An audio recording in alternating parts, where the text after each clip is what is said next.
Hi everyone, this is Wayne Rivers at FBI, where we build better contractors.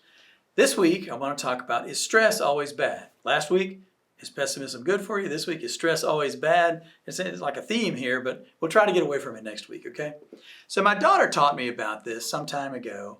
I was talking about probably at the dinner table, how contractors live with this unrelenting stress in their lives. You finish one job and it's quite successful and you pat yourself on the back for half a second and then you run off to the next job. It's just unrelenting. I heard somebody say one time, being in construction is like being a baseball umpire. You have to be perfect on your first day at work and then get better every day thereafter. So I think there's some truth in that, isn't there? It's an incredibly stressful business. The pressure is unrelenting. So, is stress always bad? Now, there are two kinds of stress. This comes from an Austrian endocrinologist who coined this term in 1974. His name was Hans Selye. I probably butchered his name there, but Hans Selye. And he defined the two different kinds of stresses. Distress, which we know about, and eustress, EU from the Greek prefix for good stress. Okay, there's good stress. Stress isn't always bad. Let's talk about distress. Distress is negative. Eustress is positive, more. Distress triggers a comprehensive stress response in the human body. So it's kind of the fight or flight reaction almost. When you are stressed, when you are suffering from distress, your productivity goes down. You could have health complications over the long term if the stress continues for too long.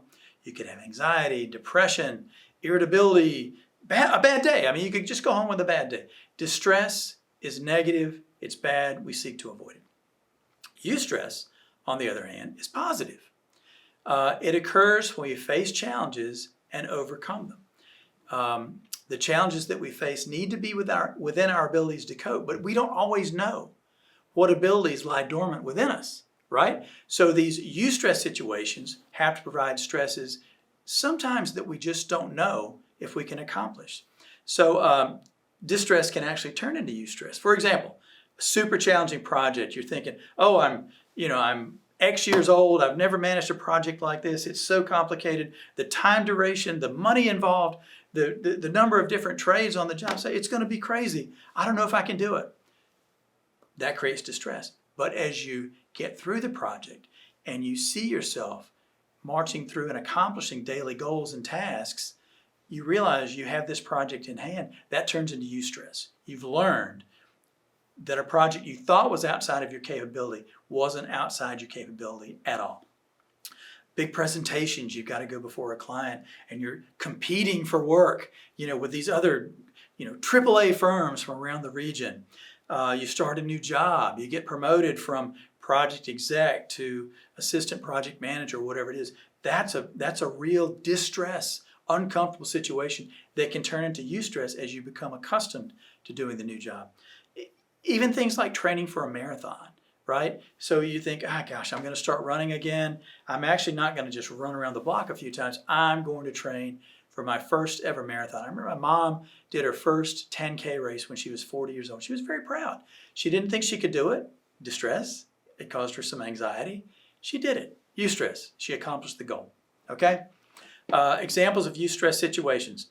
Riding a roller coaster. A roller coaster that causes you to be fearful.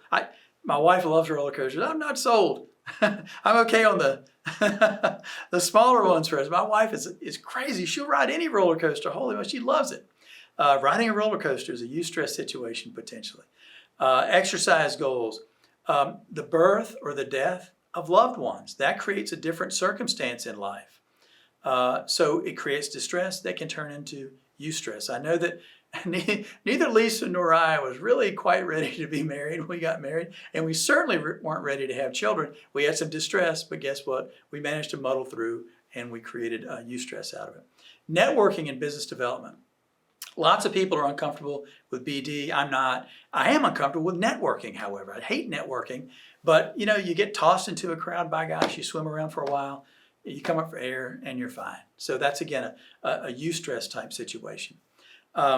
And back to roller coasters, I do think business is like a roller coaster in a way. Hopefully your roller coaster is relatively flat. But you do have great successes and on occasions great challenges and even great failures in business. It is quite a bit like a roller coaster. So maybe I should be, after 35 years, I should be more comfortable riding roller coasters.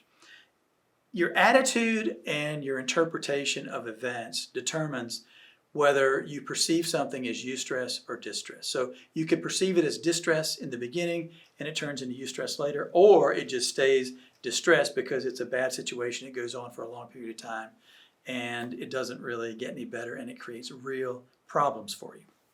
Okay, what do you do? What do you do to minimize distress and maximize eustress? 7 quick tips. The first thing is this. You can't get to eustress if you're continually bombarded with distress.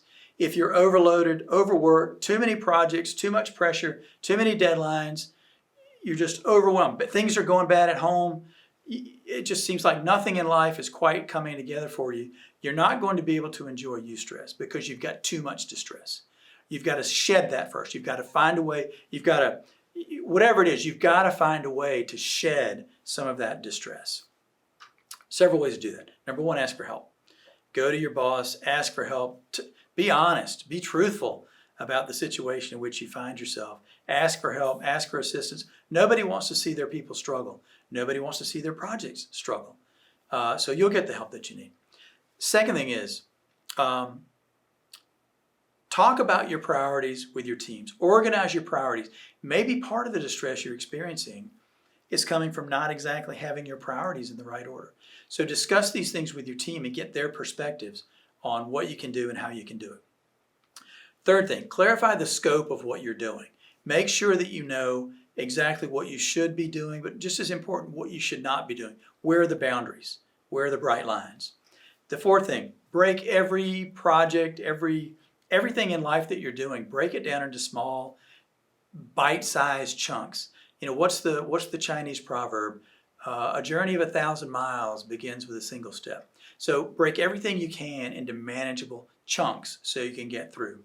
The fifth thing, create workflows. Man, Rob Hoover at FBI introduced workflows to us.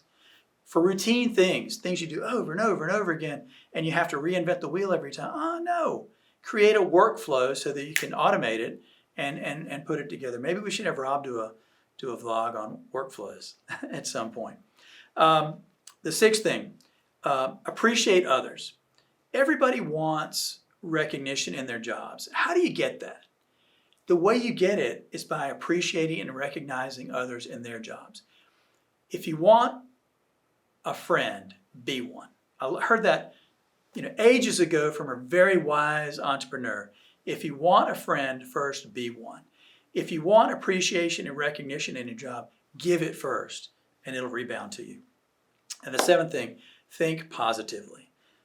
So pessimism can help in business, as we discussed last week, but generally in construction, you have to be optimistic. You have to find a way to be eager to get up and go to work in the morning and tackle the day ahead. So what do you think?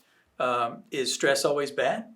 And what have you used? What tools have you used to overcome stress in your life? We'd like to hear from you in the comments. This is Wayne Rivers at FBI, where we build better contractors.